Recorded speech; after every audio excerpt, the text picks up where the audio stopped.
ટેકનોએ પોતાનો નવો gaming phone poha 7 5G launch કરી દીધો છે. એમાં નથિંગ જેવો લુક આપેલો છે અને નથિંગની જેમ જ પાછળ લાઇટ થશે. કંપની એટલા બધા એઆઈ ફીચર આપ્યા છે કે બીજી કોઈ પણ કંપનીના કોઈ પણ મોડલમાં એટલા બધા એઆઈ ફીચર આવતા નથી. તમે જ્યારે ડ્રાઇવિંગ કરતા હશો ત્યારે ફોન જાતે વાત કરશે, તમારે વાત કરવાની જરૂર નથી. ટ્રેનમાં જતા હશો, એક સિમમાં નેટવર્ક ઓછું થશે તો ફોન જ બીજા સિમમાં તમને કોલ ટ્રાન્સફર કરી દેશે.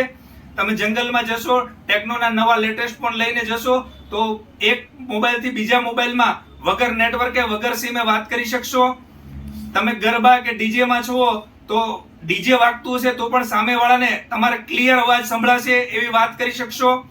બીજા, ફાઇલને પીડીએફમાં કન્વર્ટ કરવું, ફોટાને પીડીએફમાં કન્વર્ટ કરવું, પાછળથી બેકગ્રાઉન્ડ રિમૂવ કરવું, ગણિતનો દાખલો આપો તો સોલ્વ કરી આપશે. 15,999 માં 16GB RAM, 256GB phone memory, 6000 mAh ની બેટરી, 45 વોટનું સુપરફાસ્ટ ચાર્જર અને 7300 અલ્ટિમેટ પ્રોસેસર, જેમાં તમે PUBG માં 90 FPS ગેમિંગ કરી શકશો. અમારા તરફથી 20 ગિફ્ટ ફ્રીમાં આ જોઈ લો મિત્રો, આ 10 ગિફ્ટ આવશે અને જો તમે અમારા ફોલોઅર્સ છો તો બીજી 10 નાની મોબાઈલની એસેસરીઝ, એમ ટોટલ 20 ગિફ્ટ ફ્રી. આ ઓફર ટૂંક સમય માટે સ્ટોક રહે ત્યાં સુધી છે, તો જલ્દીથી જલ્દી લક્ષ્મીનારાયણ મોબાઈલમાં પધારો અને આ ઓફરનો લાભ લ્યો.